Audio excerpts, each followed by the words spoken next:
महाराज जी, जैसे कि आपने बताया निंदा और क्रोध से बचें, ये पाप के कारक हैं।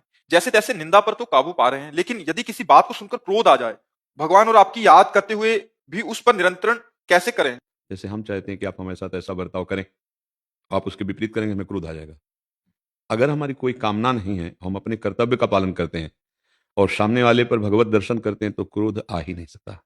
जब तक हम भगवान के चरणों का आश्रय दृढ़ता पूर्वक नहीं लेते और सब में भगवत भावना नहीं करते, तब तक न काम पे काबू पाया जाएगा, न क्रोध पे, न लोभ पे, न मोह पे। सामने वाला अगर कोई भी हमारे प्रति प्रतिकूल व्यवहार कर रहा है, वो मेरे कर्म से प्रेरित है। मेरा कर्म दंड देने के लिए आया, इसलिए वो गाली दे रहा, प्रतिकूलता कर रहा है। मुझे अगर इस भाव को हृदय में धारण करने का सौभाग्य मिले कि मैं पवित्र हो रहा हूं और वो कड़वा बोल रहा है, मैं अपराध मुक्त हो रहा हूं। अगर मैंने कड़वा बोल दिया तो फिर वो अपराध बन जाएगा। तो हम कुछ सीमाएं हैं जिस तक तो हम सह सकते हैं। यदि हमारे कोई धर्म का नाश करने के लिए, यदि कोई हमारे गुरु की अवहेलना हमारे सामने कर रहा है, हमारे इष्ट की निंदा कर रहा है, फिर हम नहीं सहन करेंगे कि हम इतने तक तो क्षमा कर देंगे। इसके बाद अब हमारे गुरु का कोई अपमान कर, हम कहते क्षमा। धिक्कार हमारे जीवन को। हमारे इष्ट की कोई निंदा कर, हम कहते क्षमा।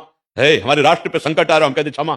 ऐसा नहीं, मतलब समझना, कहीं कहीं क्रोध भी क्षमा से ज्यादा फल देने वाला बन जाता है कि एक सीमा तक सहनशीलता है, इसके बाद अगर कोई उल्लंघन करता है तो कानून है, और या फिर उस समय अपनी जीवन रक्षा के लिए हमें जो करना पड़ेगा वो हम कर सकते हैं सामर्थ्य के। क्योंकि एकदम क्षमा का उपदेश अगर सही ढंग से ना समझ में आया तो फिर अत्याचार का बढ़ावा भी हो सकता है। जी।